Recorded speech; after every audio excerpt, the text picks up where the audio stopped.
everyone's favorite topic, the UFC antitrust lawsuit. So we do have a trial date, Todd. You and I can be we can be booking our travel for February the 3rd, I don't know if I don't know if 2025. you want to book your travel for that one, John.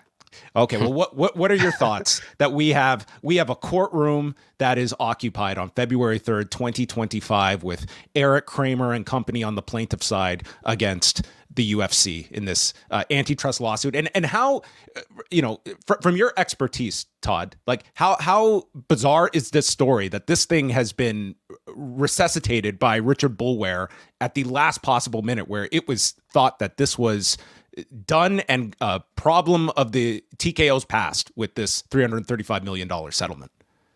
Yeah, I mean, it could have been even weirder if we didn't have sort of these advance notices where Bowler was sort of tipping his hand that he was thinking this way. But yeah, I mean, it's been a real high stakes game of I don't know if chicken's the right word for it, but I mean, there are a lot of people here that have, very strong vested interests. The stakes are very high, and you could have a whole bunch of different outcomes depending upon how these people play this thing out. From the standpoint of the plaintiffs, there's not necessarily like money, life altering money in the sense that you can retire for the rest of your life based on this, but like, people, a whole bunch of fighters can pay for a child's education, even with, higher education being as expensive as it is, really have a real measurable effect on, on their lives moving forward if they get in a settlement like this or a settlement more. And from UFC's side, if they got the worst type of judgment against them, they could be looking at money that would significantly alter the way that they would have to do business. And so they got that, they got the settlement that was not going to do that. The stock market was pleased with the amount that they were paying out. And, they thought, okay, we got this thing taken care of. And yeah, Bulware was not not having it. And I'm not sure what the mentality was on his part, in the sense that, I mean, part of it's obvious. He thought that, the money wasn't enough. This is a guy that, went to Harvard and went to Columbia and then worked for years and years as a public defender. You don't do that if you're not if your mind isn't on the thoughts of the person that's not doesn't have the system is stacked against them, and they're the underdog, and and they need help, because that's not an easy job. And I'm sure he did this on thinking that this was going to be in the best interest of these fighters. But what I was saying in terms of not knowing what his mentality was, I'm not sure if his thought is, this thing needs to go to trial because this should be set, a jury is going to rule much more money is owed to these fighters, or if his thought process was, this money isn't enough and they're not going to up the offer without something like this, a jar saying, I'm not going to accept this offer. And so this is going to get them back at the negotiating table with a higher amount in the end. I'm not sure what he's thinking in that regard, but it's an open question what'll happen, whether the parties are able to agree to a figure that's significantly higher that he'll then sign off on, and they can avoid the trial, or if we're going to get this trial. And it's a trial where, man, the stakes are high in this one for, for the entire sport. And yeah, I mean, I think there are a lot of people involved in this thing that are really biting their nails and nervous about how this thing's going to go. If I had to bet, I think I would bet on them coming up with a higher settlement and getting it signed off on. But I am by no means confident on that front, and it's going to be very interesting to follow. You sort of said jokingly that the antitrust things. I take it there are people that are tired of hearing about it, but man, I think it's a fascinating story, and we'll see how it concludes. Well, it's also, it's one thing for us to discuss like kind of the financial reality for such a massive percentage of fighters, but like, do you get the sense in your circles, Todd, as well, that like the whole like financial discrepancy has permeated into just average fans' understanding of how this works? I mean, it's a small thing, but the fact that like it was a go-to joke for Andrew Schultz on the Tom Brady roast. It's almost as though like the public now does view the UFC as this ultra wealthy, successful company, and a great amount of the fighters are underpaid. Do you feel that can be communicated to a jury, or do you feel like that is going to be a struggle to be able to make the fighter's case to a jury where they do need a unanimous verdict to be rendered? Well, and not necessarily. The parties can actually agree if they want on less than a unanimous verdict on a civil trial at the federal level. Now, I don't know that the parties would agree on that, but that hasn't been decided one way or another. Okay. As far as the getting across that the and by the way, just to be clear, I would expect it's like if it comes to that, it would likely that's likely what they would be there, but it doesn't have to be that way. As far as the getting across to people the pay scale, that part I think is going to be easy to get across to the average person. You just show the figures. This is how much the UFC is making. This is how much the fighters are making, and this we're not talking about like now where like the fighters. I mean, granted, like it's not like they're being paid extravagant amounts like the average fighter now, but like you look at the when they get the fighter scales, you'll be looking at people making in the 40,000, 50,000 range, for the most part, or higher, up to the hundreds of thousands for a fight. Whereas back then, I mean, it was sort of a comical thing. And I mean, I don't know if you want to laugh at it, but I mean, like where you could see, $6,000, $8,000, $4,000 to show, on shows that were doing, lots and lots of money as late as 2007, 2008.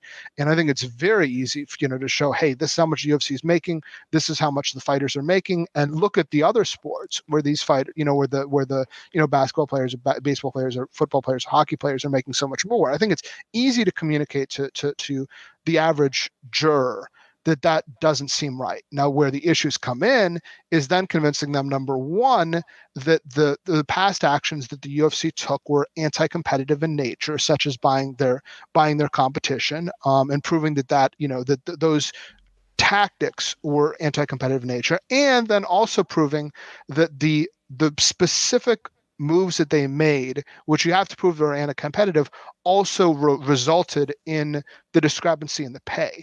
And that's not as clear. It's not as clear if UFC hadn't bought Pride and hadn't bought Strikeforce, that fighters would be making a lot more money.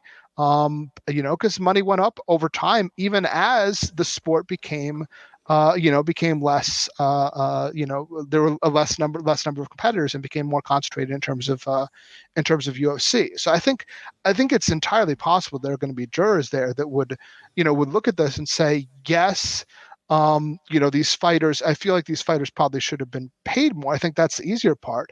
The harder part is the government, proving its case that the government. Sorry, this is not the government here. That the fighters are proving their case that the UFC's specific measures were anti-competitive and that they led to the fighters' pay being, the discrepancy that it was, and that's a lot. That's a lot trickier argument to make and a lot less clear. Now, I think what the fighters would hope for, and I think what the judge was thinking was the jurors are going to be so struck by that discrepancy that's just going to guide everything. And that's possible. But that raises another issue, which is that frequently in these sorts of things, and the American judicial system, for better or worse, has sort of mitigated against this with time. I think probably actually for worse, in the sense that like you've seen a trend over the last few decades where appellate courts are much more likely to strike down really high juror awards in cases where they're very sympathetic towards the plaintiff, but the appellate courts say the way they're thinking about this case isn't consistent with the facts.